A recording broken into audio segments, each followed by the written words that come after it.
Amigos, ¿qué tal? Me da mucho gusto saludarlos y me siento muy honrado de estar en este programa para conversar con ustedes. Mi nombre es Enrique Nolte, soy ingeniero zootecnista de carrera formalmente, con especialidad en la Universidad de Milán en Fisiología Reproductiva y en Ohio State University de Estados Unidos. Tengo una maestría en Sociología Rural y un doctorado en Nutrición Animal, específicamente de rumiantes. Tengo varias décadas de profesional. Tuve el honor y el orgullo de estudiar en la Universidad Nacional Agraria La Molina, a cuyos maestros hasta ahora agradezco y recuerdo con cariño y respeto por todos los conocimientos que nos entregaron, junto con los valores del ejemplo de sus propias vidas. A la fecha, estoy a 3 años de cumplir 60 de vida profesional y puedo decir con mucha alegría que no podía haber elegido mejor carrera. Me siento muy satisfecho de ser ingeniero zootecnista y me siento muy satisfecho de las oportunidades que me ha dado la vida para aprender y para servir. Cuando fui a estudiar a Italia, tuvimos como profesor a un famoso científico que había hecho el primer gran resumen, documento extraordinario sobre la fisiología y fisiopatología de la reproducción animal, y es uno de los que más impulsó la inseminación artificial en el mundo, siguiendo los pasos de un maestro italiano mucho más antiguo que fue don Lázaro Spallanzani. Allá existe un instituto con ese nombre y se dedica a promover estudios e investigación en este tema de la inseminación artificial y todo lo que es reproducción asistida. Lo más interesante, aparte de la gran calidad profesional del doctor Bonadonna y mis 4 compañeros, 2 de la India, 1 de Uruguay, es que el doctor Bonadonna cada jueves nos decía con quién queríamos conversar, y él tenía rango de embajador científico del gobierno italiano, y lo que hacía era llamarnos por teléfono y decirle: vente el próximo jueves a tomar un café con nosotros, y les mandaba la invitación y nos preguntaba: ¿a quién quieren ver? Yo quiero ver al doctor Schmidt de Estados Unidos, al doctor Bratanov de Bulgaria, al doctor Nishikawa de Japón, al doctor Ferrando de Francia, y los invitaba y venían a tomar café con nosotros. Entonces eso nos dio una visión diferente de nuestro rol y del alcance que podría tener las cosas que hicimos. Nunca dejaré de agradecer esa oportunidad. Posteriormente en Ohio, aparte de ir exactamente por estudiar más sobre ganado caprino, que era desde siempre mi especialidad principal y lo sigue siendo, tenía mucha preocupación por el tema sociológico. ¿Por qué? Porque me daba cuenta que mi preparación, mi entendimiento de las culturas, de las formas de ser, de las personas, de las familias, de las distintas comunidades, en la sierra, en la costa, en la selva, en el norte o en el sur, eran muy distintas. Las percepciones, las maneras de comprender el mundo, las limitaciones que tenían por algunas creencias, muchas cosas de esa naturaleza que me hacían dar cuenta que, si bien es cierto nos comunicábamos respetuosamente, no teníamos una visión del mundo que fuera suficientemente cercana como para comprender que las innovaciones, que las aspiraciones, que la economía, que el autoconsumo, que la supervivencia, que la importancia del rebaño tenían roles diferentes a los que cada cual veía. Y probablemente eso sigue existiendo, pero yo me preocupé y me preparé para comprender mejor el rol de la parte social en todo el proceso productivo. Todavía, en general, en las universidades, la formación de mi especialidad y otras similares va muy por el lado del animal, de su anatomía, fisiología, conducta, alimentación, genética, sanidad, etc. Pero pocas veces se entiende lo suficiente o en la debida dimensión el rol que tiene el ser humano, la familia ganadera o la familia que hace la producción pecuaria y las decisiones que toma. Y eso fue un motivo para tomar cursos y cursos sobre sociología, sobre cultura, hasta que, casi sin darme cuenta, terminé haciendo los créditos necesarios para tener un título, que no me era indispensable. Lo que sí era indispensable era entender cómo funciona. La consecuencia de eso fue que cuando volví al Perú, fines del año 84, yo esperaba irme a un laboratorio a trabajar en formulación de raciones, en estudios sobre composición nutricional de los alimentos, hábitos alimenticios de los animales. Terminé siendo convocado para temas de desarrollo rural, porque tenía carné de sociólogo y tenía carné de zootecnista. Y de alguna forma fue lo que ha marcado a partir de entonces mis actividades profesionales. Y gracias a eso pude tener un lente de aumento, una lupa para mirar mejor qué es lo que hace cada quien dentro de una familia,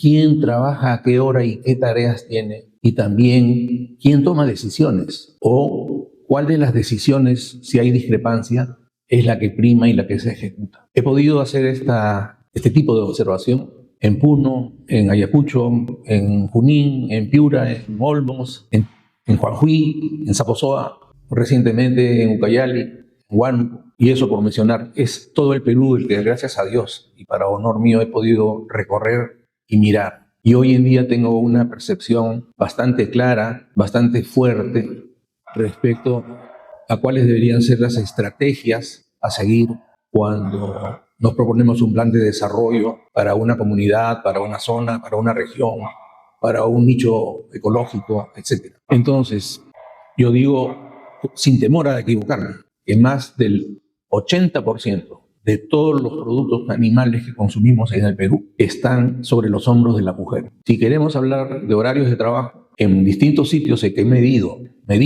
preguntado tipo encuesta, uno por uno, más o menos, entre 14 y 15 horas es el promedio de trabajo real diario de la mujer, mientras que en el caso de los varones va entre 4 y 6 horas. ¿Por qué? Porque en el caso de la mujer hay que contar que están embarazadas, que están lactando a sus hijos, que lavan pañales, que traen el agua, que prenden la cocina, que preparan los alimentos, que ayudan a los hijos a prepararse para el colegio, están al cuidado de la salud y además tienen tareas en la agricultura, en la ganadería. Ellas son las que ordeñan.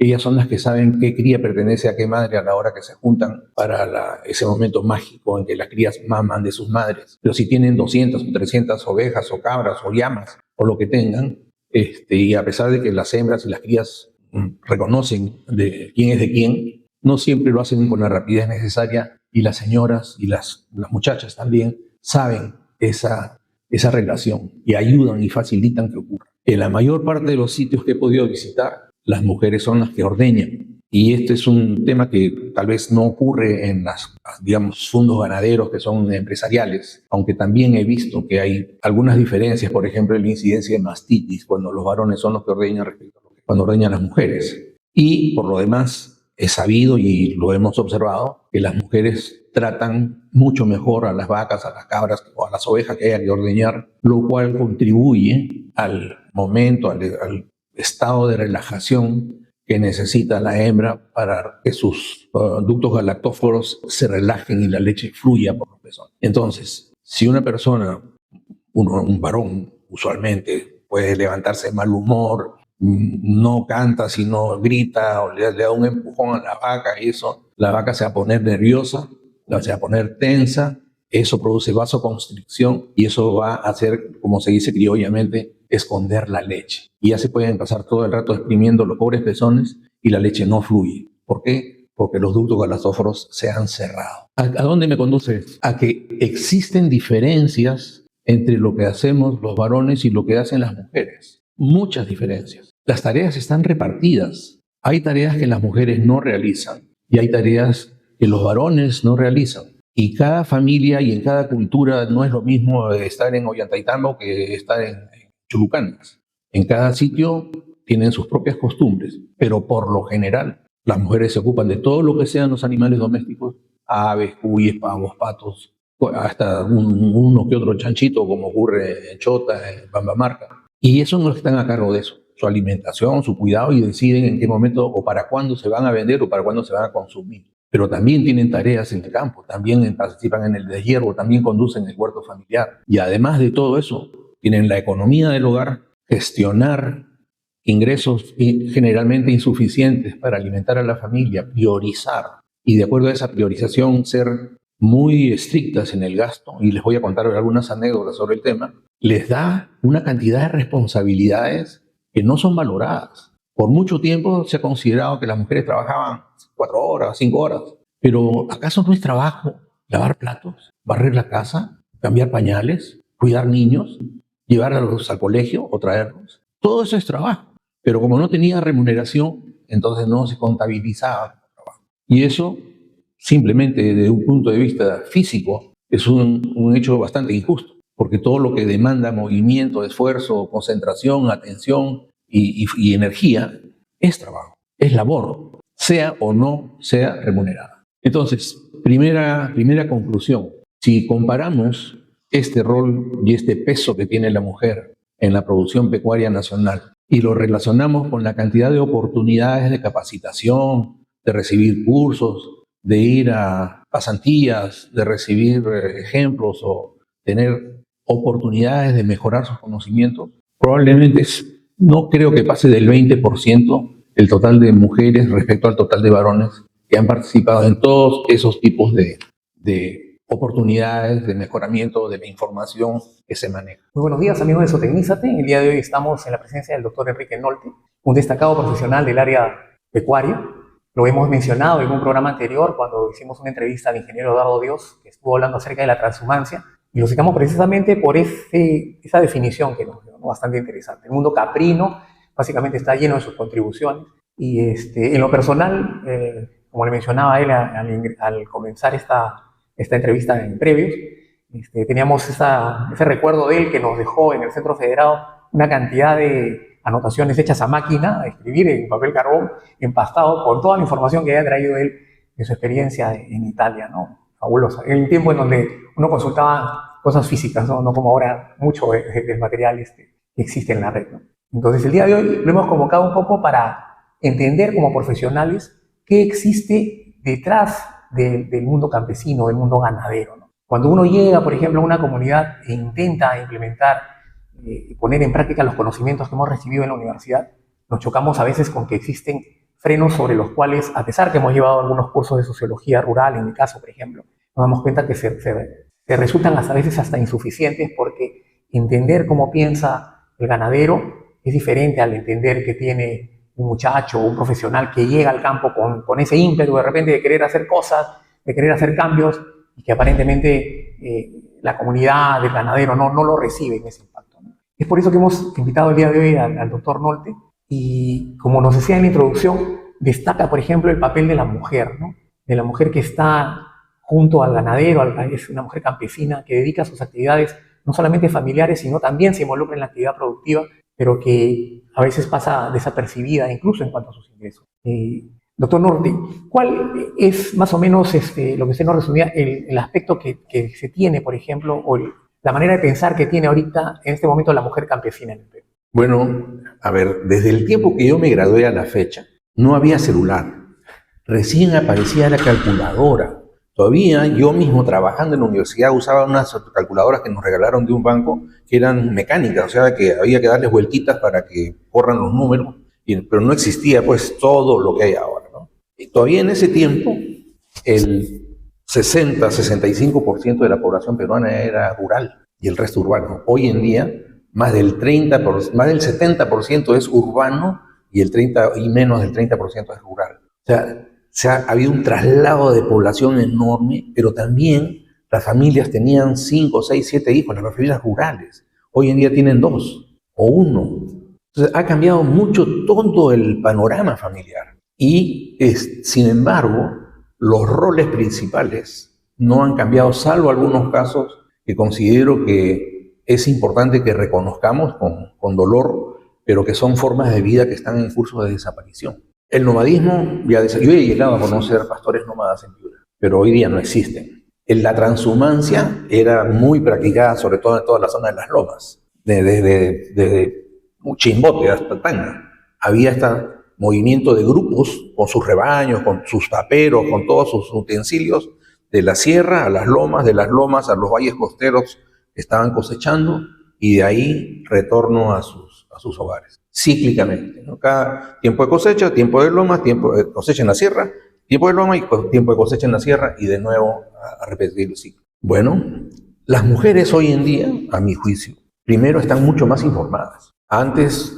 era imposible escuchar a una chica de 16, 18 años recibir o hablar abiertamente de que ella planeaba tener 2 hijos y sabía cómo hacerlo. En ese tiempo era hasta pecaminoso tocar los temas. En aquel tiempo, sin celular, la madre sufría cuando el hijo, al llegar a segundo o tercero de media, se iba a vivir con algún familiar o en algún cuarto alquilado en alguna ciudad vecina que tuviera una escuela razonablemente buena para que pudieran hacer sus estudios. Hoy en día, la primera impresión fue muy grande. Estaba yo en Puno, en Ilave, y veo a una señora que empieza a buscar entre sus polleras y saca un celular. Y la modernidad había llegado, pero mucho más rápido de lo que yo me imaginaba, a esos medios.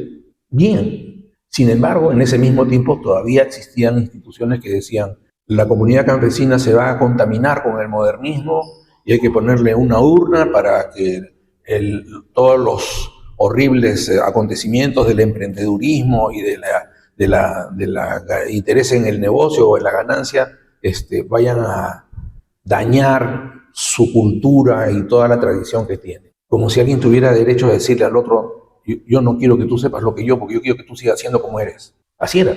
Bueno, felizmente en todo este tiempo ha habido toda esta evolución inmensa. Y una de las cosas que a mí más me llama la atención es el fenómeno del cuy. El cuy, el doctor Carlos Luna de la Fuente, el ingeniero Marcos Saldívar, algunos otros investigadores y hoy en día con el liderazgo de la ingeniera Lili Chauca, de quien me aprecio de ser su amigo, el cuy ha evolucionado de una manera que yo mismo no... yo he sido jefe de la granja de animales menores de la Universidad Agraria varios años y yo no creía que iba a haber una posibilidad de crecimiento como la ha habido. Pero el cuy ha sido uno de los elementos que más han ayudado a empoderar a la mujer. ¿Por qué? Menciono un caso anecdótico, pero real. Lo anecdótico no es malo ni deja de ser verdadero, si es que es algo que se puede demostrar que se reitera una y otra vez en distintos lugares. Me toca ser evaluador de un proyecto que tenía por misión sembrar más alfalfa, mejor alfalfa, para que haya mayor producción de leche y esto genere mayor ingreso y desarrollo a las familias. Chota y Bambamarca. Voy, encuentro mucho más alfalfa, pero no encuentro mucho más leche. La leche más o menos seguía saliendo en los mismos volúmenes que se habían establecido. Los centros de acopio de las empresas grandes que se dedican a este negocio no habían incrementado la cantidad de leche acopiada diariamente. Y obviamente empecé a preguntar qué está pasando, ¿no? Díganme los responsables del proyecto, explíquenme. Y ellos estaban un poco nerviosos, digamos, ¿no? Porque pensaban que, digamos, estaban o habían permitido o habían cometido una falta al no seguir exactamente las pautas que el proyecto decía. Y ese es un gran tema. Después hablaremos algún día de los proyectos. Los proyectos no pueden ser un pie forzado que hay que seguir porque la vida es... Cuando uno hace un diagnóstico es tomar una foto, pero la vida es otra. Y los proyectos tienen que adaptarse a lo que va ocurriendo. Por eso se hace la sistematización al final. Bueno, el hecho es que pregunté y pregunté hasta que en una reunión de grupo de participantes, una señora, sin ningún temor y con mucha alegría, dijo que ella había vendido sus vacas y que había usado ese dinero para construir una pequeña granja de cuyes y había comprado cuyes. Y que estaba feliz y que su alfalfa la usaba para alimentar a los cuyes y no a las vacas. Porque con las vacas tenía que levantarse todos los días a las 4 o 5 de la mañana, helarse con las heladas, cocinarse con los calores y sobre todo mojarse con las lluvias casi diario. Y además, apenas terminaba el ordeño en el mismo corral, con todas las incomodidades que eso supone, cerrar sus porongos y correr a la quesería antes que la leche se ponga ácida y se la rechace. Y en cambio con los cuyes, tranquilitos en sus pozas, cada jueves y cada domingo sacaba unos cuantos, los llevaba al mercado y traía su plata. No tenía que esperar que le paguen a fin de semana o a fin de mes, no tenía que madrugar. Decían con orgullo que ellas habían contratado a sus esposos para que le corten la alfalfa y lo traigan a la cuyera, pero que ella era la dueña, la que conducía esa granja de cuyes. Ganaba más, trabajaba menos, estaba empoderada y una sonrisa de oreja a oreja. Algún día inventaremos un método para medir el nivel de satisfacción, no en palabras, sino en la amplitud de la sonrisa. Se va a llamar felizómetro. Pero ese ejemplo fue fundamental. Uno, porque el proyecto logró el objetivo de mejorar la calidad de vida de la gente. No por exactamente la misma ruta, sino hubo un cambio de ruta, pero ese cambio fue para mejor. Y no lo decidieron ni los ingenieros ni los asesores, lo decidieron las señoras. Y eso me trae al hecho de que, así como digo que la mayor o el 80% del peso de toda la producción animal en el Perú está sobre los hombros de la mujer, lo estoy diciendo no solamente por la cantidad de tareas que tienen, sino por las decisiones que toman. Ellas lo decidieron. Y ese hecho, esa comparación, la he visto en muchos casos. Entonces, ¿qué cosa he descubierto? A fuerza de décadas, no de años ni de días, ¿no? De décadas, de mirar y observar. La mujer conoce mucho más los detalles finos. La mujer conduce todas las relaciones de reciprocidad. Un día me encuentro en un ojo de agua en Olmos a un grupo de mujeres, un grupo considerable de 30 o 40 mujeres de toda edad. Habían ancianas, habían niñas y señoras de edad media, digamos. Y estaban cargando agua en baldes, en latas, con ayudas, palos, sogas, en fin. Y yo, un poco avesado, llego y les digo, señoras, ¿cómo están? Qué gusto acá, pero ¿por qué tienen ustedes este trabajo tan pesado? ¿Por qué no vienen sus maridos a ayudarlas? Porque este es un trabajo muy pesado y acá tienen 1 o 2 kilómetros que caminar con el agua. Y se burlaron de mí, se mofaron, se rieron, pero al unísono, ¿no? ¿Será afeminado mi esposo para que venga a cargar agua? Esa es una tarea de las mujeres. Yo me quedé sinceramente sorprendido, aparte de avergonzado por ignorante, pero después estuve hurgando un poco más. ¿Y qué sucede? Que ese espacio es el que las mujeres generan para socializar entre ellas, porque no solamente conducen su hogar, sino conducen la comunidad, pero en una forma callada, silenciosa, digamos, no pública, porque ante todo el mundo los socios de la comunidad generalmente, ya no siempre, porque ahora hay muchas socias que son mujeres, pero son los varones los que toman las decisiones. Yo he conocido una sola comunidad que era presidida por una mujer, porque enviudó, y a ella la dejaron a cargo de la presidencia de la comunidad. Caso único, no vi más. Pero no solamente son los temas de gestión del hogar, sino las cuestiones del pueblo, del caserío, del anexo, de la comunidad, los cuales ellas discuten y después los llevan a sus hogares. Y después influyen para que sean las decisiones que las asambleas toman. Ustedes dirán, bueno, está medio sesgado, ¿no? Pero primero que nada, es reconocer la realidad. Y segundo, desarrollar una estrategia acorde con esa realidad. La estrategia, fundamentalmente, es hacer más con lo mismo que tenemos. La inteligencia estratégica de Napoleón, pidiendo a sus tropas que no inicien una batalla, y espérense, y todo el mundo listo para ir a combatir, y espérense. Cuando el sol pasó a estar frente a los ojos del enemigo, recién ordenó atacar. Y el enemigo no tenía cómo apuntar porque el sol le estaba pegando en los ojos. Tuvieron más fusiles, tuvieron mejores balas, tuvieron más hombres, no tenían nada diferente. Simplemente esperó el momento adecuado para hacerlo. Eso es una estrategia. Estrategia es el arte del general, pero es el arte de hacer más o de ganar la batalla con lo que tenemos. No importa que seamos menos o que tengamos menos armas o que sea menos moderno, es ganar con lo que tenemos. Y esa es la situación. Esa estrategia, por ejemplo, que usted menciona, cuando uno intenta, por ejemplo, llegar con tecnología, digamos, a una comunidad, sea en el rubro que sea, ¿no? En vacuno, cuyes, se lo plantea prácticamente a la asociación, a la comunidad campesina, integrada básicamente porque los que nos reciben, usted ha tenido la suerte de conocer una presidenta mujer, yo hasta ahora no he conocido ninguna, nos reciben el 100% de hombres, ¿no? Así es. Entonces, ellos determinan, por ejemplo, la fecha de nuestro ingreso, el tiempo que vamos a tener para hacer ese cambio. Y también precisamente son ellos los primeros que reciben esta dación de conocimientos, digamos así. Cuando usted nos está mencionando que es la mujer la que de alguna manera toma las decisiones indirectas y que le aconseja al hombre qué hacer en este mundo campesino. Exacto. Les voy a contar 2 historias que yo he vivido y que son muy ilustrativas sobre el tema. La primera, la más graciosa, pero no menos dura, tiene que ver con el machismo, ¿cierto? Las mujeres también son celosas, pero los hombres son más celosos porque somos un poco más inseguros, digamos de esa manera. Había pasado un tiempo en que habíamos estado proponiendo en el Valle de Huaral hacer una quesería para comprarle la leche a todos los 180 rebaños que hay desde Chancay hasta más arriba, en la sierra que va hacia Cerro de Paz, en el Valle de Huaral. Y había una oposición sistemática, no, pero miren, si la quesería va a obtener mejores precios, se van a posicionar, en lugar que ustedes hagan el queso con leche cruda, en un medio poco saludable, un poco higiénico. Hasta que un día, pasados los años y ya consolidada mi amistad con toda la familia, particularmente con un grupo que estaban cerca de un sitio que se llama el Cementerio de los Naturales, voy a tomar una cerveza con uno de los líderes.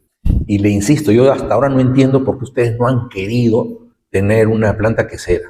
Y la respuesta que dio hasta ahora me hace sonreír, pero me duele también. Y me dice, mire ingeniero, cuando yo me voy a trabajar como jornalero o me voy a pastorear a los animales, en mi casa se quedan 6 latas de leche y ahí está mi esposa que va a hacer el queso. Entonces cuando yo regreso a las 3, 4 de la tarde, encuentro toda esa leche ya convertida en quesos que están colgados ahí drenando el suero. Y yo sé que mi señora, en todo el rato que yo he estado afuera, ha estado haciendo queso.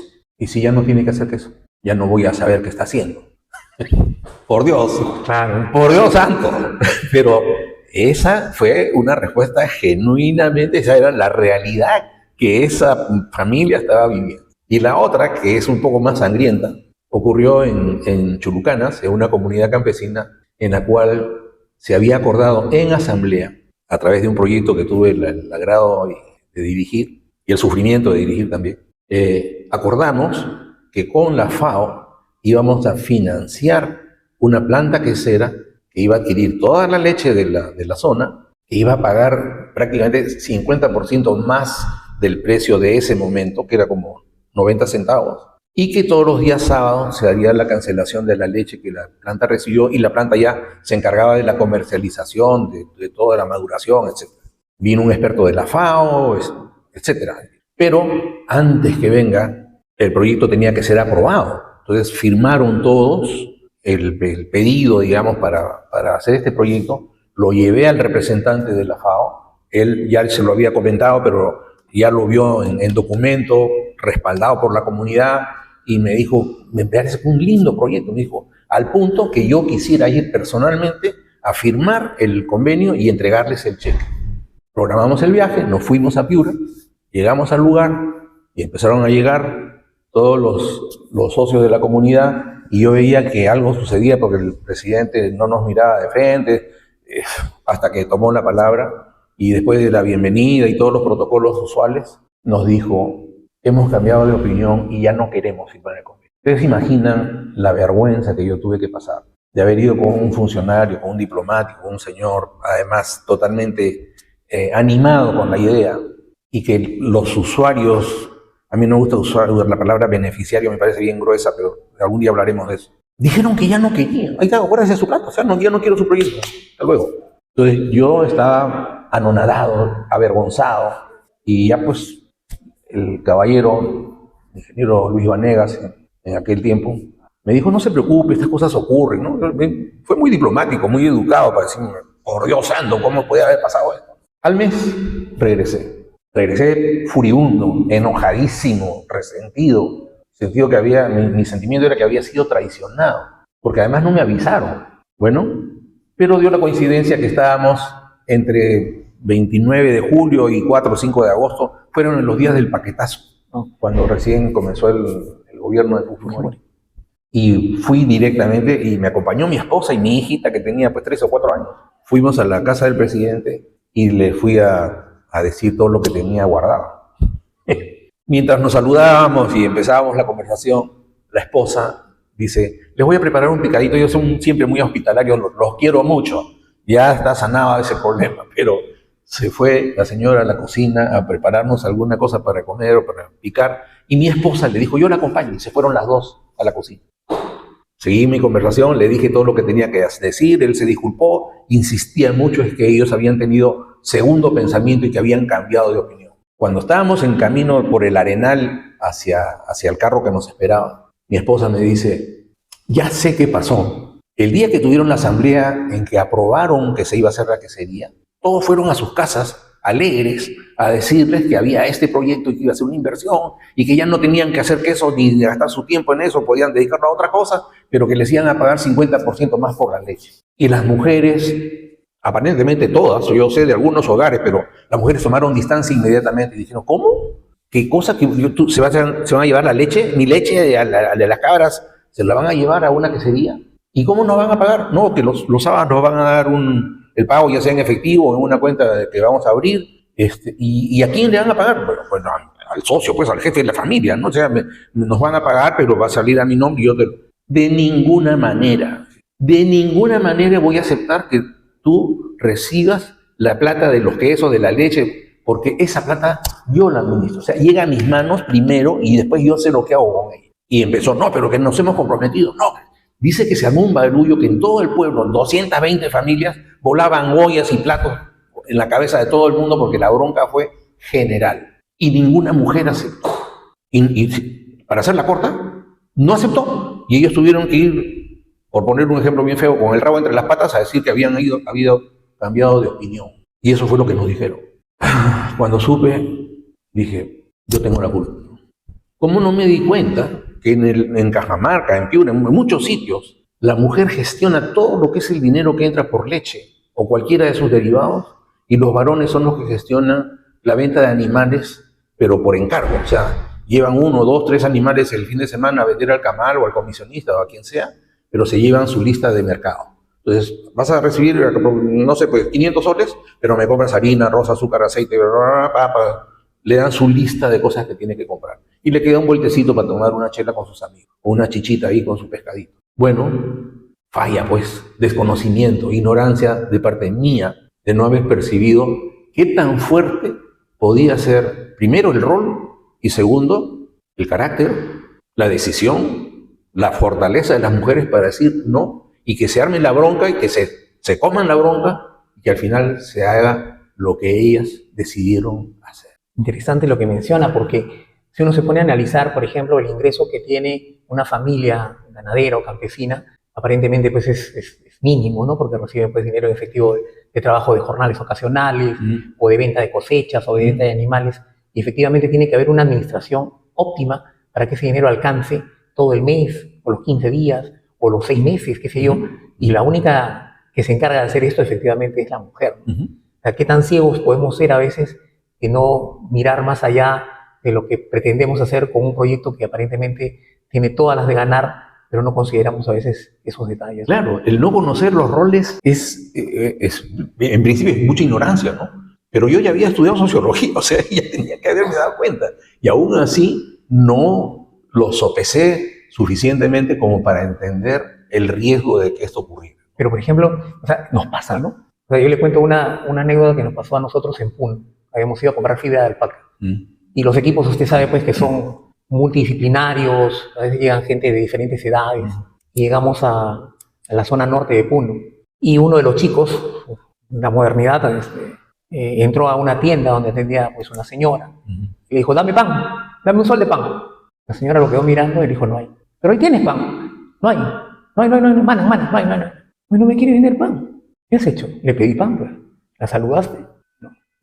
O sea, un detalle tan básico, o sea, que aparentemente ahora lo tomamos como normal. ¿Cómo estás? Pues ni siquiera como, oye, lapicero, dame. O sea, nos tuteamos de una manera... Así es, irrespetuosa. Exacto, ¿no? Y en este mundo eso es mucho más grave que en el actual que tenemos ahora. Porque ahora nos respetamos, si bien es cierto, podemos decir, hola Enrique, hola César, ¿no? Uno de 15, uno de 60, todos nos podemos tratar igual, lo vemos como normal. Pero en este ambiente no es así. Así es. O sea, es la señora, es el señor presidente de la comunidad, no es Juan.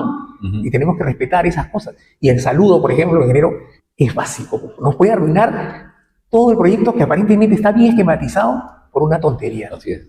No, ellos no vienen, no lo reciben. Porque inmediatamente nos identifican, somos nuevos en ese ambiente. Así es. ¿No? Importante, ¿no? Esos detalles, ¿no? Que a veces se nos escapan de la mano, ¿no? Y por ejemplo, la mujer, aparte de este rol de ser la que es financista, la administradora de estos bienes, también es la receptora de conocimientos que muchas veces no la tomamos en cuenta, pero que ahora sí está tomando un papel mucho más preponderante también en este mundo de las capacitaciones para tratar de levantar un poco el ambiente ganadero en donde se desenvuelve, ¿no? Digamos que ha cambiado un poco, pero no al ritmo y no en la profundidad que debería. Ejemplos. Cuando hay pasantías, muchas mujeres tienen dificultad para ir, porque el marido no quiere, porque no puede delegar sus responsabilidades. A veces también por celos. Tuvimos en este mismo caso de la quesería, cuando ya se aprobó el proyecto y todo, sabiendo que son las mujeres las que hacen queso, FAO puso una beca de 3 meses para ir a España a hacer pasantías en diversas queserías tradicionales de España. Y lo que queríamos era que fuera una mujer que tuviera 5º de primaria y que tuviera posibilidad, entre comillas, permiso para ir. Entre las 220 familias no hubo una sola que estuviera en esa posibilidad. El padre de la chica de 16, 17 años, súper despierta, no, ¿cómo va entre mi hija? ¿La pueden violar? ¿La pueden tocar? No me puede. Mi esposa menos, ¿cómo va? Yo no, ¿qué va a pasar conmigo? De repente me deja, se queda en España. El hijo mayor, no, mi mamá ni hablar, ¿no? O sea, todo el mundo establece reglas respecto a lo que la mujer debe hacer. Entonces, tuvimos que escoger a la fuerza a un caballero, que era una buena persona, pero los varones no son los que hacen el queso. Entonces, ¿cómo capacitamos a una persona que no era responsable de determinada actividad? Perdemos el tiempo. Tengo otro ejemplo que es muy llamativo, y es un proyecto en Cajamarca que propuso un plan de capacitación, entre otras varias cosas, sobre la técnica de ordeño. Entonces fui como supervisor, aquel tipo era Fondo de Empleo, y me presentaron un excelente plan de capacitación y el que lo presentó fue un colega, ingeniero zootecnista, que además había estudiado una carrera magisterial, que era maestro también, y todo excelente. Pero al terminar les dije, con todo respeto y cariño, un curso de capacitación sobre técnicas de ordeño debería ser dictado solo para mujeres por una mujer. No tengo nada contra mi colega, pero ocurre que cuando se habla de ordeño hay que hablar de una serie de procesos hormonales que pasan por la limpieza y la estimulación de la vaca. ¿Por qué? Porque ya no queremos que siga con el ternero al lado.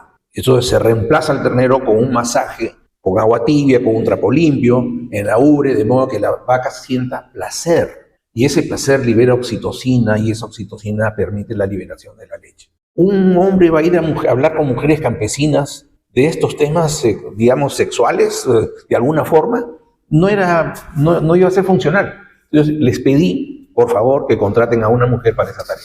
Cuando a los 3 meses regreso, vi que eso no había ocurrido. Y era un buen proyecto, pero los amenacé con sacarles tarjeta roja. Ahora les voy a sacar tarjeta amarilla. Le digo, pero si no hacen este cambio, yo voy a declarar que este proyecto está fallando. Bueno, inclusive me invitaron para la selección de la persona.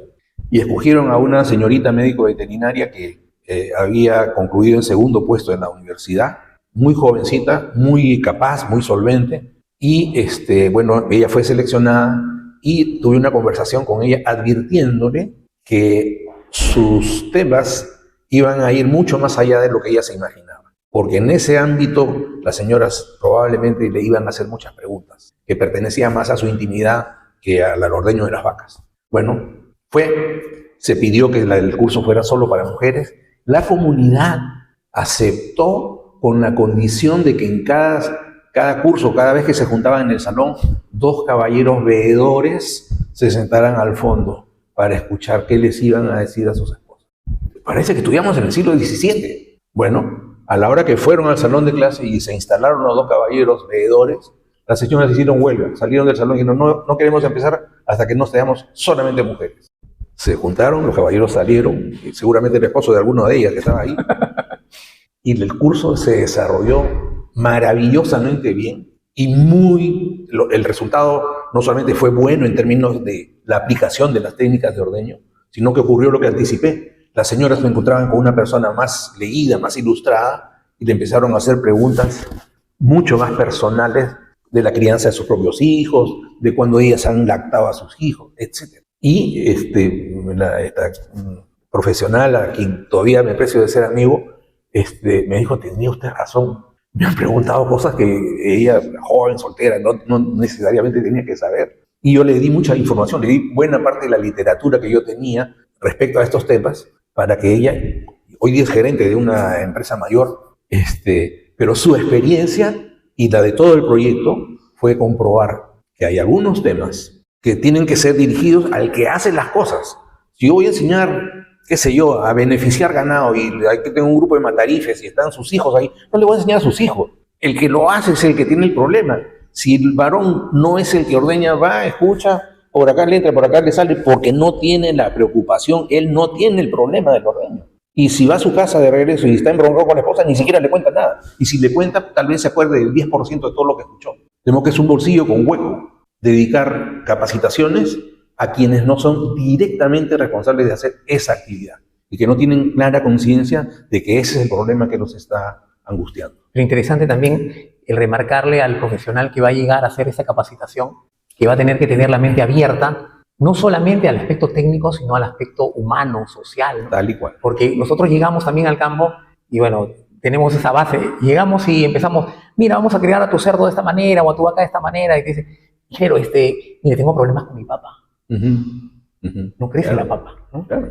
O acabamos de ver y mire, ¿con qué hago para que se me está descascarando mi parí? ¿No? O sea, nuestra disciplina claro. Se abre demasiado y tenemos que tratar de absorber las dudas porque nos están brindando ellos una confianza que no deberíamos defraudar. O sea, qué importante es lo que usted menciona también, ¿no? Ir preparados al campo, no solamente con nuestro aspecto técnico, sino con muchas más respuestas que a lo mejor tenemos que dar de manera asertiva a estas personas que necesitan también, no solamente conocimiento pues directo de una individualización del dato, ¿no? La visión cuando nosotros entramos a una comunidad o a una casa de un campesino, yo soy especialista en cabras, en nutrición y ya más o menos tengo mi cuadrícula dentro de un libro de conocimiento, un pedacito, yo lo domino y solamente con ese trocito dentro. Pero él, su vida es una sola. Amanecer, ir a hacer compras, ordeñar el ganado, pastorear, llevar a vender algo, comer. Todo es un solo, es holístico, es un todo. Y si no lo vemos como un todo, y acabo de terminar de dictar el curso de Sistemas de Producción Animal para la Escuela de Posgrado de la Universidad de Trujillo, el enfoque, la insistencia permanente es miren el todo. Porque ya, una máquina recibe, qué sé yo, maíz y bota harina por el otro lado y bota cascaritas por acá. Esos son los procesos físicos, pero ¿quién impulsa a prender la maquinita? ¿A quién le van a vender el maíz o el producto que están tratando? O sea, ¿cuáles son las motivaciones, los márgenes de utilidad, los niveles de satisfacción, por ejemplo? ¿No? Por mucho tiempo, mucha gente decía que era hablo de muchos años atrás, que era un elemento de prestigio tener vacas. Entonces tenían ovejas y cabras un montón, pero tenían 3 o 4 vacas flacas, famélicas, porque no podían soportar el ritmo, pero era como pues ponerse corbata, ¿no? Claro, el estatus que tenía. Claro. Exactamente, ¿no? Y en tiempos, pero no tan remotos tampoco, porque yo también lo he visto, en Chincha, algunos ganaderos, no algunos, era práctica común, de la zona alta de Chincha, que hay un distrito que se llama Chavín, ellos decían, a una de mis hijas o a uno de mis hijos no lo voy a enviar al colegio. ¿Por qué? Porque si aprende a sumar, a restar, aprende a leer, ya no va a querer ser pastor. En ese tiempo y en esa visión, y no sé ahora exactamente dónde habrá quedado, pero, y a los alpaqueros, y ese libro de Yamichos y Pacocheros que tiene Jorge Flores Ochoa, famoso, bueno, el ganadero no se veía a sí mismo como un empresario que criaba ganado, se veía como un servidor de un ente superior entre la Pachamama y el Apu, al cual él servía. Entonces ellos que se querían asegurar que a su muerte el rebaño no desaparezca, sino que alguno de sus hijos esté preparado para seguir. Y eso pasaba por esta aparentemente aberrante idea de no permitirles que se eduquen, para que, no teniendo otro tipo de conocimiento, se dediquen exclusivamente a cuidar el rebaño. Sí, pero existen cosas a veces que nos sacan del cuadro, ¿no? Yo me acuerdo también cuando fuimos a la sierra de Lambayeque, se nos acercó una familia y nos dijo, no quieren ser padrinos de mi hija para que se la lleven. O sea, no entendíamos, ¿no? ¿Qué querían? Claro. Pero lo que querían ellos eran que saquen a su hija de ese entorno comunal para supuestamente mejores condiciones, pero pseudoadoptada por una persona que no conocen. O sea, claro, prácticamente jugársela en la esperanza de que tenga una vida mejor. Exacto, ¿no? Entonces uno empieza a pensar, no, bueno, o sea, no podría, o sí podría, o sea, ¿cómo puede tergiversarse un mundo fuera de esta comunidad, ¿no? Qué impactante puede ser este tipo de detalles que a veces para ellos de repente puede ser algo habitual, ¿no? Porque mucha gente que salía de la comunidad, por ejemplo, en este caso. Claro, y era frecuente, pues, en esos tiempos, tenían 7, 8 hijos, pero cuando uno decía, ¿cuántos hijos tiene? Y decían, 8 vivos y 4 muertos. Sí. Porque la tasa de mortalidad infantil era sumamente alta. Y había una especie de, uno diría, pues, imposible soportar el dolor que se le muera a un hijo de 1 año, o recién nacido, lo que sea, pero era parte del sistema de vida en la pobreza, digamos, en las limitaciones máximas. Hoy en día yo le pregunto a los alpaqueros, allá en las alturas de Cayoma, por ejemplo, que están en medio de la nieve, un frío terrible, solamente hay personas de 80 años, mayores de 80 años, y sus hijos ya se fueron y no van a regresar. O sea, yo creo que estamos en un tiempo de transición, porque por un lado la tierra está adquiriendo otro valor, la productividad, la tecnología ha avanzado un montón, y como ocurre en Canadá, ningún chico o chica en Canadá quiere ser enfermero, por ejemplo. Entonces ellos buscan, y acá se van montones de personas con esa especialidad, porque allá no hay quien quiera hacer ese tipo de tareas. En Idaho, en Estados Unidos, contratan a pastores peruanos de Cerro de Pasco, de Junín, y les pagan muy bien, le dan visa y todo para que vayan a cuidar las ovejas, porque no hay una persona que nazca allá, que tenga las oportunidades de ir al colegio, que quiera estar solo con los animales caminando por los pastos. Sí, bueno, esas son irrealidades que van pasando producto de esta evolución social que tenemos, ¿no? Bueno, se hace del campo una actividad no muy lucrativa y todo el mundo migra, ¿no? Es igual, tenemos pues muchos profesionales en el área pecuaria, por ejemplo, que terminan haciendo taxi porque no encuentran empleo tampoco. Exacto. Lo cual, en un mundo en donde se necesita cada día más proteína de origen animal, no debería ser esto, ¿no? Surge la opción mina o la opción empresa agroexportadora que te puede ofrecer un salario 50, 60 soles por día y más, frente a un salario histórico que estaba entre 15 y 20 soles, un jornal, digamos, y además con todos los beneficios sociales. El costo de oportunidad de la mano de obra, de la tierra y del agua en todas partes ha cambiado. Entonces los arequipeños, los hijos de los actuales ganaderos arequipeños dicen, una vez que mi papá cierre sus ojos o se jubile como ganadero, yo no voy a seguir cultivando alfalfa, porque cultivando ajo, papa de color, orégano, aceituna, lúcuma, palta, chirimoya, voy a ganar muchísimo más. Lo hace porque quiere, porque ya no lo quiere dejar, porque ha sido toda su vida. Y teme ese cambio, pero probablemente las cuentas están en rojo. Algunos expertos israelíes que vinieron hace 20 años, vieron a las vacas con su soga o con su cerco pastando en alfalfa, dijeron, ellos se han quedado en la mitad del siglo XX, ¿no? La tecnología ya avanzó. Ahora estamos en agricultura 4, agricultura de precisión, con drones que detectan por radiación si tienen suficiente agua, si tienen suficiente clorofila para sus actividades o si hay alguna plaga. Las plantas, yo estaba alguna vez en el Valle de Napa, donde cada planta de vid tiene su chip, Tu sensor, como si fuera un ser humano. Y dicen si esa planta está muy seca, cuántos racimos ha dado, uno por uno. La trazabilidad. Y la cantidad de agua exacta, lo cual también ahorra muchísimo. Entonces, el mundo ha cambiado muchísimo y lo que a mí me apena un poco es que nosotros, la academia, vayamos detrás de los cambios. En lugar de adelantarnos o comprenderlos anticipadamente o liderarlos, simplemente los perseguimos y hacemos interpretaciones post-mortem. Qué pena, ¿no? Es lo que ya pasó. Sí. Ahí tenemos que mejorar. Y yo, digamos, un poco para transmitir mi experiencia en este mundo del tema social y particularmente del tema de género, digo que las universidades tienen que hacer un esfuerzo por poner en la currícula un poco más de cultura, un poco más de ciencia social, un poco más de conocimiento humanista de las diversas profesiones para que nuestra aproximación, en cualquiera sea nuestro campo de trabajo, tenga mucho más peso de lo que tiene ahora la consideración a la cultura, a las formas de pensar de la gente. Claro, nosotros, mucha gente pues se enfoca pues en este tipo de ganadería intensiva que no tiene nada de malo definitivamente, pero descuidamos el otro aspecto, ¿no? Y cuando vamos por algún trabajo, un proyecto a este tipo de ganadería familiar, nos topamos pues, con una serie de detalles que no han sido considerados. O sea, si uno no es consciente realmente de lo que enfrenta, o lo puede dejar pasar, ¿no? Bueno, una chamba es otra, ¿no? Pero cuando uno realmente analiza el detalle, ahí uno se pone a pensar pues, las falencias que uno tiene, ¿no? Yo he tenido dos tipos de maestros. Maestros del más alto nivel académico y muchos maestros analfabetos, pero maestros. Puedo mencionar algunos en Piura, algunos aquí en Huaral, en Cerro Puquio, en Puno.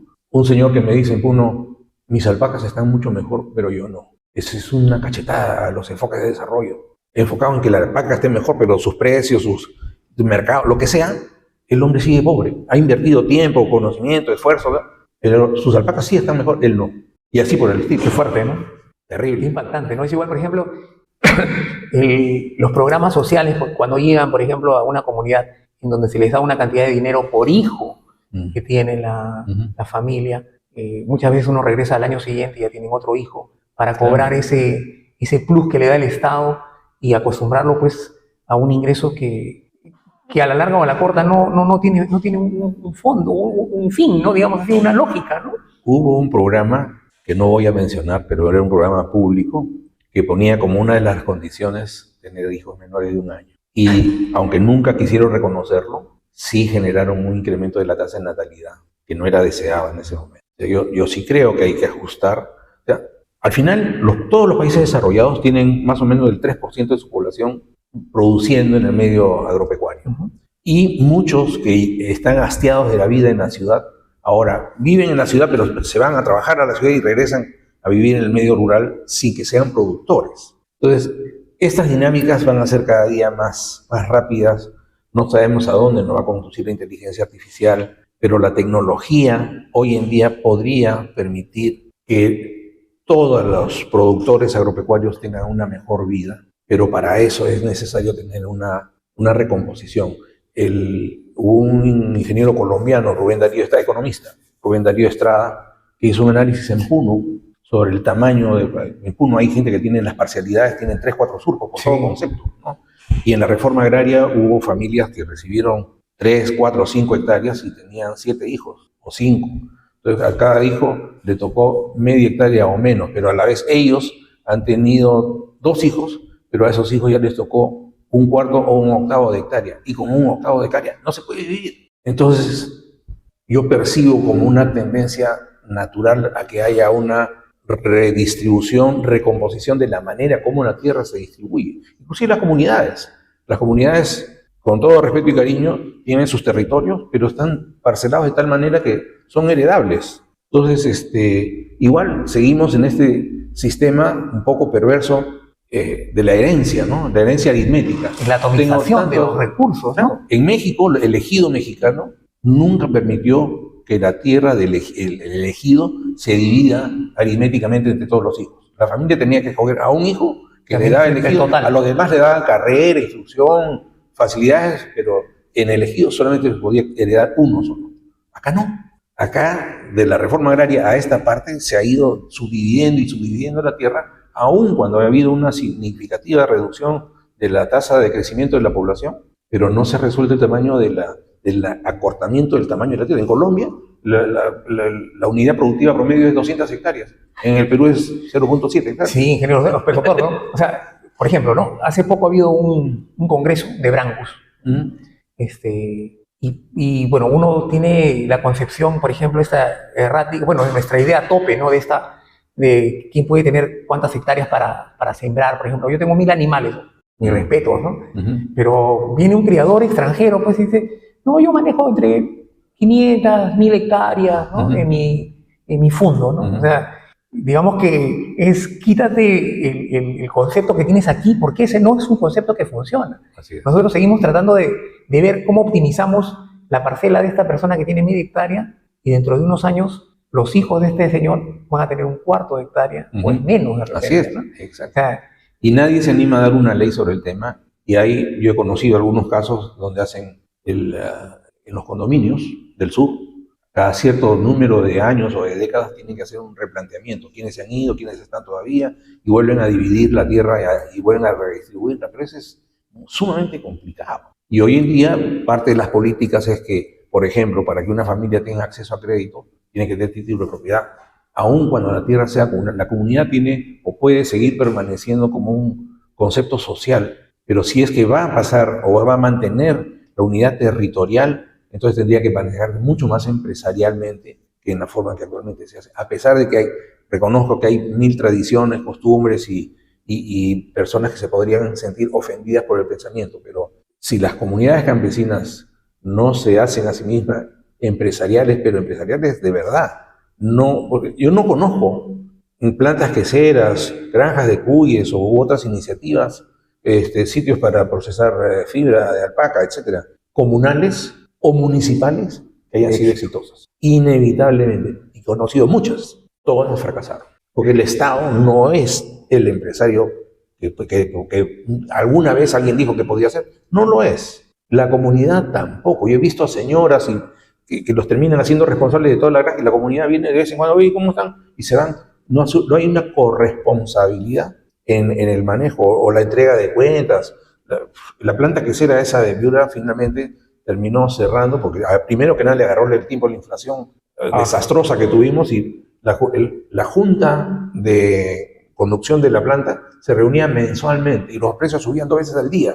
Entonces, 3 veces le repusimos capital de trabajo y en 3 veces se le disolvió entre las manos. Entonces, hay muchas cosas que están muy dinámicas y nosotros, y además me alegro que el Colegio de Ingenieros esté pensando nuevamente en un plan de largo plazo, ¿no? O sea, hace poco he recibido una invitación, ya estuve antes de una comisión, la Comisión Pecuaria, que elaboró un plan al 2040, pero ahora se está planteando al 2050 o algo por el estilo. Recién está madurando la idea, pero tener una idea de visión de futuro, que no sea nada más lineal de lo que viene y que va a seguir así, porque no va a seguir así, va a cambiar y va a cambiar muchas cosas. En eso tenemos que anticipar. Pero no va a desembocar en un solo punto, va a esparcirse por todo sitio. Tecnologías, mercados, inclusive privacidad, porque cada día somos más manipulados, cada día nos tienen más robotizados, digamos, y conoce medio mundo qué día vamos al cine o qué comemos o cómo gastamos porque nosotros también lo exponemos.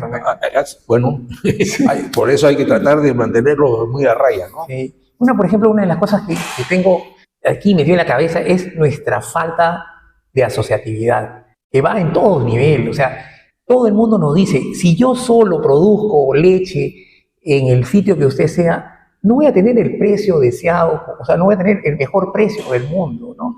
Tenemos que asociarnos, tenemos que hacer tales cosas. ¿Por dónde? O sea, ¿dónde nos equivocamos? En Brasil, por ejemplo, en una rueda de negocio nos habló una señora que era la gerente de la asociación Cebu de Brasil. O sea, no era ni siquiera de la raza Brahma, no. Cebu asociaba a todos. Tenían un complejo enorme en donde podían hacer toda la biotecnología reproductiva que usted se imagine. Sus campos para alimentar, para probar pastos. O sea, la forma más descomunal estaba ahí presente y todos estaban felices de esa asociatividad, o sea, funcionando, claro, que debe tener problemas definitivamente, pero nosotros no llegamos ni a la reunión de padres de familia. O sea, ¿en qué nos equivocamos? Es que viene de atrás. A ver, yo he analizado bastante tiempo ese problema. Los que dan hoy día cátedra en asociatividad son los cafetaleros. Son los únicos que tienen organizaciones que funcionan. ¿Y por qué funcionan? Porque han logrado quebrar la principal barrera de la asociatividad, que es la confianza. La confianza en el Perú está resquebrajada profundamente por culpa de un cáncer que tenemos que se llama viveza criolla, que es practicada desde los más altos niveles hasta los más bajos niveles de la sociedad, en todas las formas que queramos analizar. Algunas encuestas he visto que dicen que 82% de la población peruana es proclive o está dispuesta o llegado el momento a dar una coima, a pagar para que no le pongan una multa, para que le aceleren un proceso, etc. 18% no están en ese nivel, pero el 82% de todos. No podemos decir muchas cosas malas porque sí hay políticos que descaradamente o autoridades que descaradamente son corruptas y las vemos todos los días, están acusadas y van a la cárcel finalmente. Pero esa corrupción también está tremendamente difundida en el pueblo. Y entonces, algún amigo decía, ¿no? Hoy día mi honor vale 2 millones, ¿no? Si me ofrece 2 millones, hago lo que quiera, pero si me ofrece menos, no lo necesito porque ya lo tengo. Entonces, el tema es confianza. ¿Yo cómo me voy a asociar? Y tenemos mucho, y he trabajado en proyectos que tenían que ver, por ejemplo, con algunas cámaras de comercio, que son de otro nivel, digamos que tienen comités especiales, que tienen locales bonitos, y que son visibles. Y uno de los gerentes me dijo una vez, evaluando el proyecto, me dice, bueno, hemos incrementado casi al doble la membresía. Y yo le dije, es un buen dato, pero por favor muéstrame tu dato. 1, demoras en el pagar las cotizaciones, y 2, las asistencias a las asambleas, ¿no es cierto? No hay una sola asamblea que no convoque a las 7 de la noche primera convocatoria, a las 7:30 la segunda. La segunda, según ley, ya no necesita quórum, es con los que estén presentes. Entonces, una entidad que tiene 500 socios toma decisiones con 20 socios, porque son los que asistieron a la segunda llamada, y sobre esa base se maneja. Las instituciones tienen una fisiología, tienen pulso, presión, tienen oxigenación. Entonces, cuando a mí me dicen, esta asociación tiene registro público, tiene RUC, tiene domicilio, tiene libro de actas, así, muy bien. La Junta actual ha sido renovada en su tiempo, las decisiones que han tomado en las asambleas se han cumplido, quién ha verificado que se hayan cumplido, están al día en sus cuotas y cuál ha sido la asistencia a las reuniones. Dame esos datos y yo te digo si es un cadáver acá embalsamado, ¿no es cierto?, que tiene todos los papeles pero su corazón no late. Entonces la asociatividad parte de la confianza y hay un principio sociológico que dice, yo me asocio cuando solo no puedo, ¿no es cierto? No pudiendo solo, entonces me busco la comunidad. En buena cuenta es una forma de reducir costos, claro, ¿no?, mejorar la eficiencia como grupo. Hay una suerte de protección.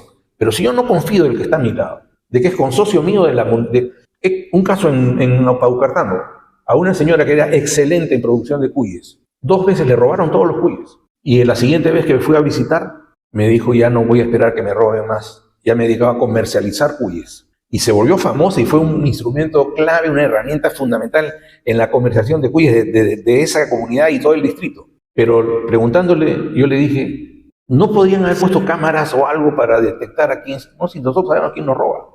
Es otro de la comunidad, pero muy vinculado al dirigente. Entonces, si todos somos avivatos y todos estamos pensando en sacarle la vuelta al socio, al amigo, al hermano, al que está al frente, lo lógico es pensar que a nosotros nos van a hacer lo mismo. Por lo tanto, Así como yo no soy confiable y yo sé que no soy porque en el momento que pueda le voy a pegar un zarpazo, estoy esperando que los demás también me lo den a mí. Entonces no me asocio.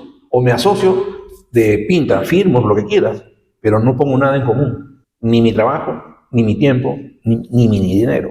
Hubo un proyecto en Cajamarca que propuso formar un gran establo de 1000 vacas modelo, con 500 productores que aportaran 2 vacas y ahí hicieran un plan de selección. Se llamó Propiada. Desde el principio dije, esto no va a funcionar. Ojalá funcionara. Tenía plan de sembrar cebada por aquí, de traer genética de la mejor calidad, instalaciones de primera, inclusive se construyeron los hilos. No va a funcionar porque nadie va a entregar su vaca. Y si le entregan, te va a entregar la peor que tengan y te van a preguntar cada día cómo está. No, si es tu aporte, es tu aporte. Y ahora ya pasó a ser patrimonio y tienes acciones por ese concepto. Por supuesto que no funcionó. Interesante, ¿no? O sea, el análisis es crudo, ¿no? Es duro. Sí, por ejemplo, me ha hecho acordar a Octavio Paz cuando decía, y bueno, él un poco como que fotografiaba la sociedad mexicana y decía, esta sociedad está hecha o para chingar o para ser chingado.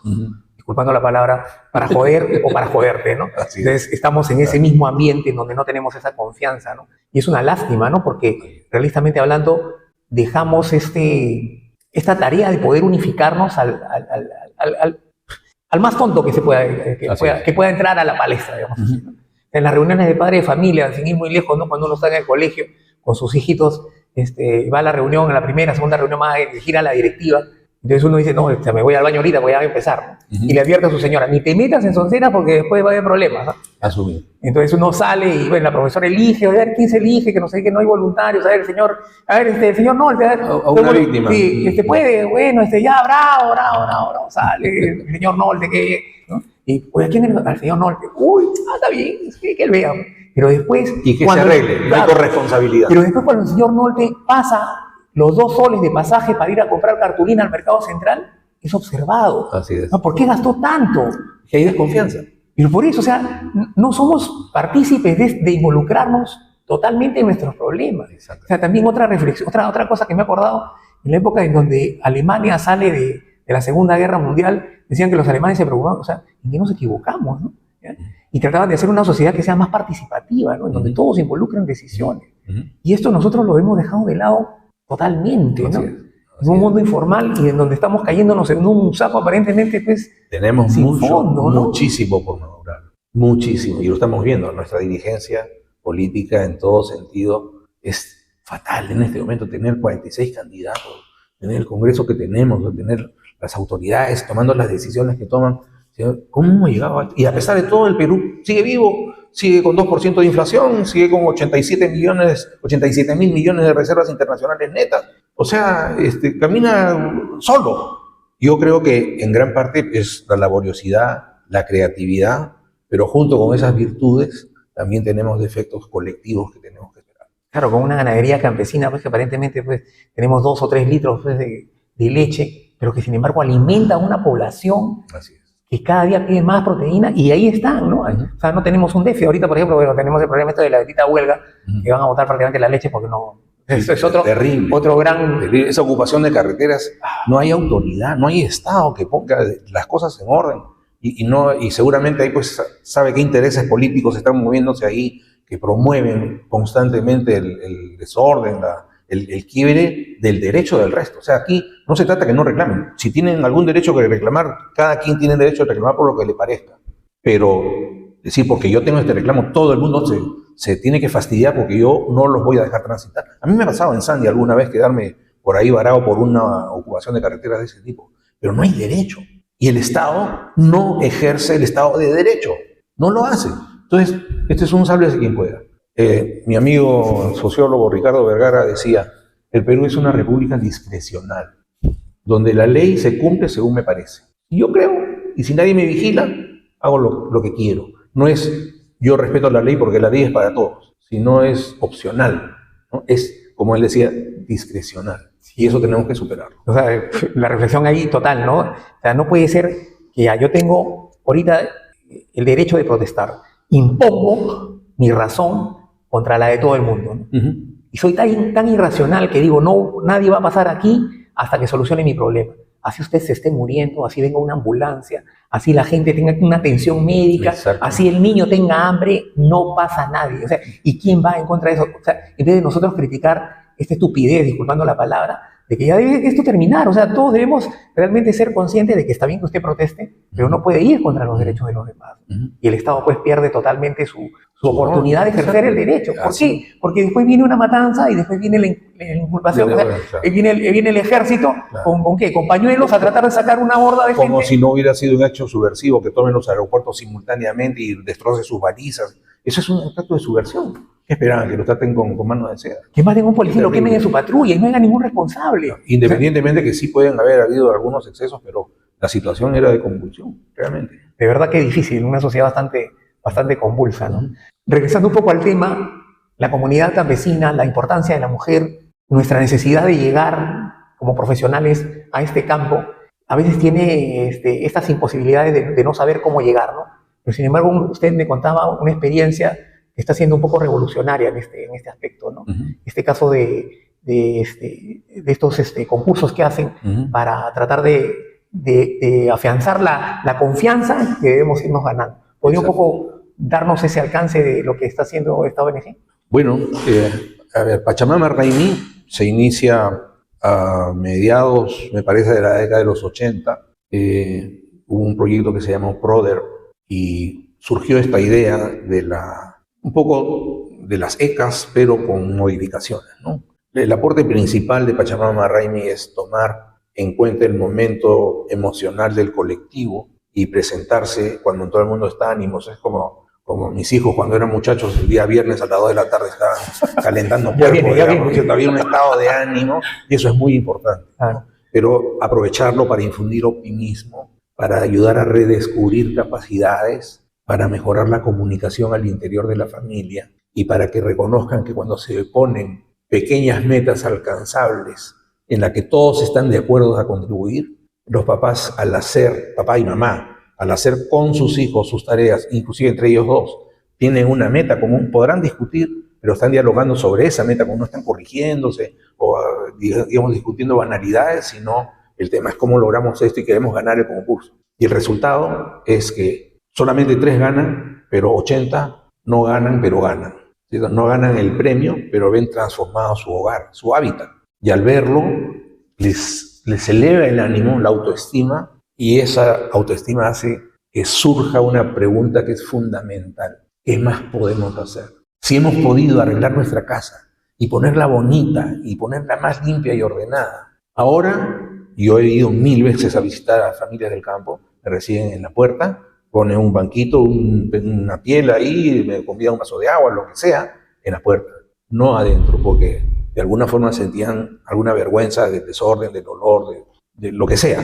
Pero ahora que está todo limpio, bonito y ordenado, hasta con cartel, dormitorio de los hijos, baño, de lo que sea, está transformado, han transformado su hábitat. Y de nuevo, desde un punto de vista antropológico, acostarse con satisfacción de lo que se ha hecho, no uno solo, sino el colectivo, y levantarse y volver a ver qué bonito está. Ya me cambió de actitud y por eso quiero saber qué más puedo hacer, porque quiero seguir avanzando, porque me doy cuenta que soy capaz de hacerlo. Y porque confío en esta gente que me ha ayudado de manera inmediata, me ha dado una satisfacción inmediata. Exacto, entonces de ahí se promueve el concurso de huertos, concurso de granja de cuyes, de andenería, riego parcelario. Hay una cantidad de otros temas, pero además una de las principales transformaciones es que la mujer que trabajaba prácticamente en una tumba, su cocina oscura, llena de humo, ahora está encalada y tiene acceso a la luz, tiene calor tipo invernadero y la cocina bota el humo por la chimenea la hacen con una calamina enrollada.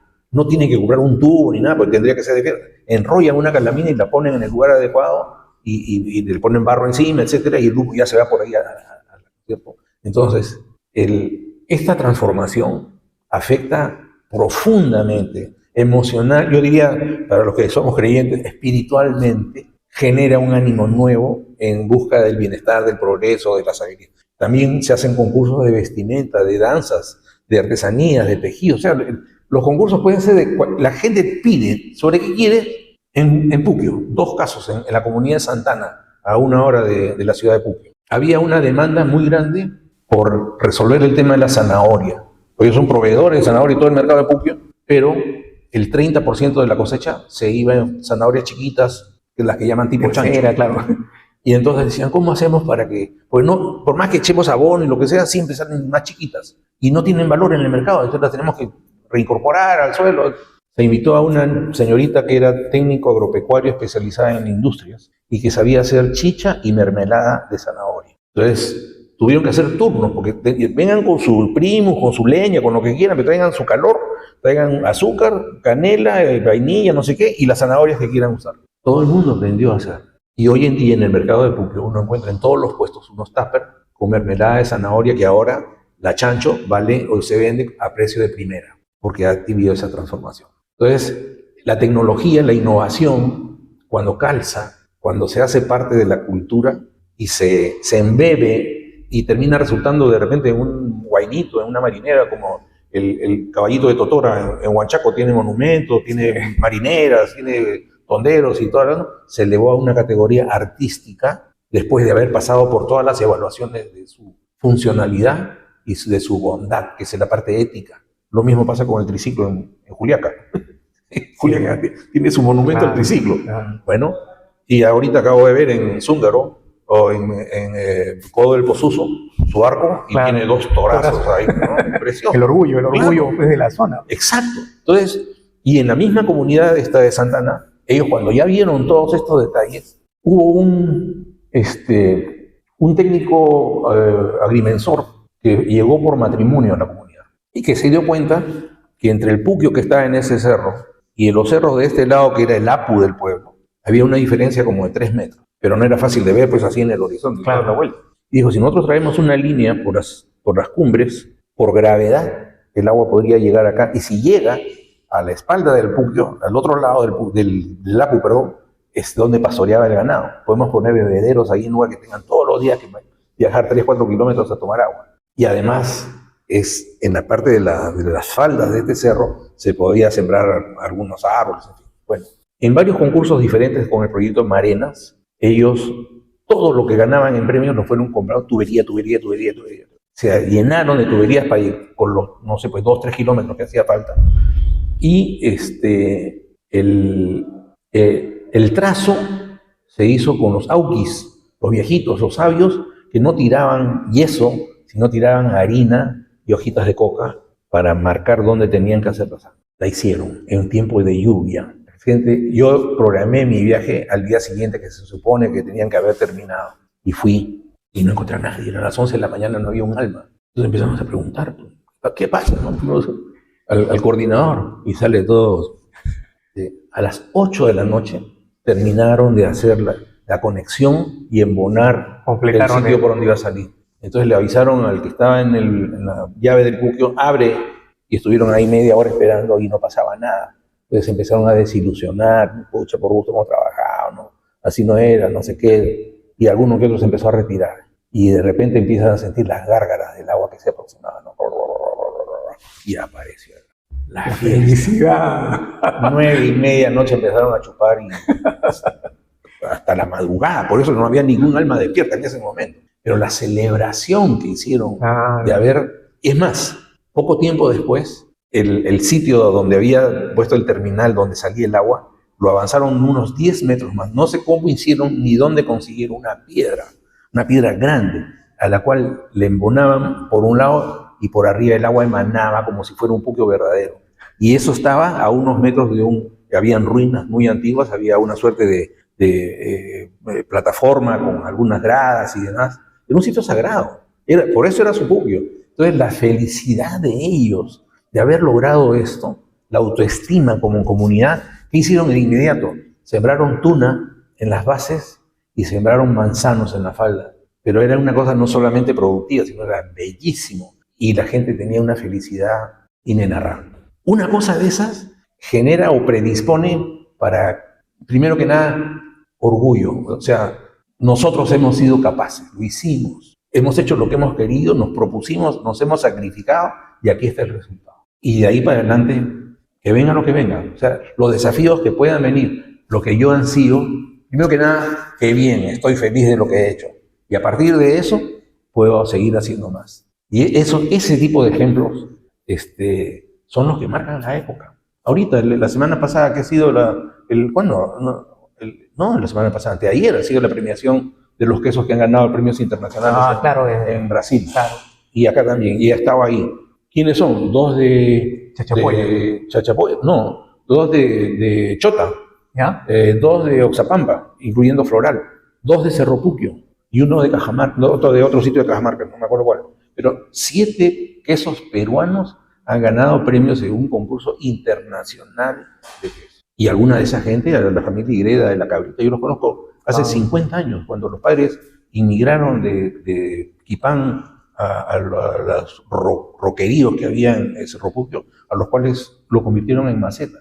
Ya don Manuel y doña Virginia están en el cielo, pero deben estar gozando del fruto del esfuerzo que ellos le pusieron. Hay muchas cosas y hay muchos ejemplos, y hay mucha esperanza de que esto pueda difundirse y que la población sepa que hay estas oportunidades y que también sepa que tiene que elegir bien para que el país tenga una conducción que razonablemente permita el desarrollo. Esperanzadora lo que nos está narrando, ¿no? Porque ya llegar con nuestros, lo que era antes, ¿no? Llegar con nuestro papelógrafo, nuestro burro cargado con el televisor, el grupo electrógeno, pasó ahora pues a... Tú miras TikToks y... Claro, ¿no? Y bueno, llegar a la comunidad con una nueva tecnología, a veces no somos bien recibidos, pues si no llevamos el gorrito, no llevamos los regalos, pero esto demuestra que es otra forma de entrar y que la credibilidad sobresalta y tiene mucho más ganancia. La innovación tiene que partir de una demanda. Yo tengo un problema y necesito resolverlo. Entonces, si alguien me aporta una idea que me resuelva mi problema,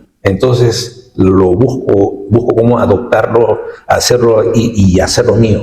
Pero si viene aquí un forastero, un marciano, y viene a mi casa y me dice, está mal acá tu mueble, tu pared no me gusta, tu techo está horrible, todo está mal. Entonces mejor empiezas a cambiar de tu vida completa porque todo está mal. Entonces, el enfoque del sistema, por ejemplo, ¿en qué ayuda? Había que decir, ¿cuál es el problema más limitante que tiene un sistema? El más limitante. Quiero hacer un bizcocho, necesito 5 huevos, tengo harina, azúcar, canela, leche, mantequilla, todo lo demás, pero en lugar de 5 huevos tengo 1. Mientras no tenga los 5 huevos, no puedo hacer bizcocho. Pero no importa que consiga más harina, que me cambie en todo el mundo, no, necesito 5 huevos. Ese tipo de racionalidad es el que necesitamos en los proyectos, y no inventar en el escritorio alguna idea peregrina, y como hicieron con la colza, ¿no es cierto? Como hicieron promoviendo varias veces que todo el mundo cultive papa, porque ya no queremos ser sino exportadores de papa y el precio se va a 15 centavos el kilo y no, ni para los chanchos da ese precio. Y eso es parte de la racionalidad de quienes están en el gobierno. Todos tenemos responsabilidad, pero sí tenemos que tener mucho cuidado en cómo elegir. Pero que tenemos futuro, a mí no me cabe la menor duda. Perú es grande. Alentador su última frase. ¿Qué es la zootecnia para Enrique Nolte? Terminando ya. La zootecnia es toda mi vida profesional. Soy zootecnista hasta la pepita del alma. Me reconozco como un ingeniero agrónomo especializado en producción animal. Me fascina haber llevado cursos de geología, cursos de suelos, fertilidad de suelos, agrotecnia, cultivos, toda la parte de la tierra, la parte productiva básica, de lo cual el animal se nutre. El animal come pasto, come residuos agrícolas, residuos agroindustriales, pero nuestro punto de partida es el componente agronómico. Los ingenieros zootecnistas somos una rama de la agronomía que se ha especializado en los animales, en la producción animal. No somos los encargados de cuidar, sí cuidar, pero en todo caso saber cuando hay un problema de salud para llamar a quien corresponda, pero nuestra tarea es productiva, es económica. Nuestras bases, nuestra mesa descansa en 3 partes: la parte biológica, la parte social y la parte económica comercial. Tenemos que saber vender, tenemos que saber poner marcas, color, producir un envase, darle un tamaño, buscar un mercado, hacer un estudio de mercado.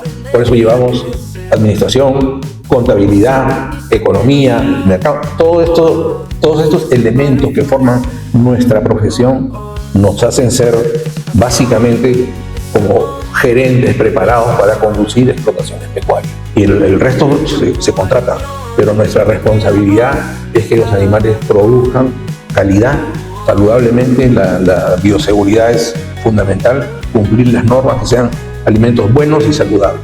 Eso es lo que necesitamos hacer. Y cuidarnos, por supuesto, de aquellos que puro vegetales, toda la leche es mala, no coman leche, no coman carne. Un ratito. ¿Quién dijo eso? ¿Dónde la humanidad comenzó a vivir vegetarianamente? No, eso no existe en la historia.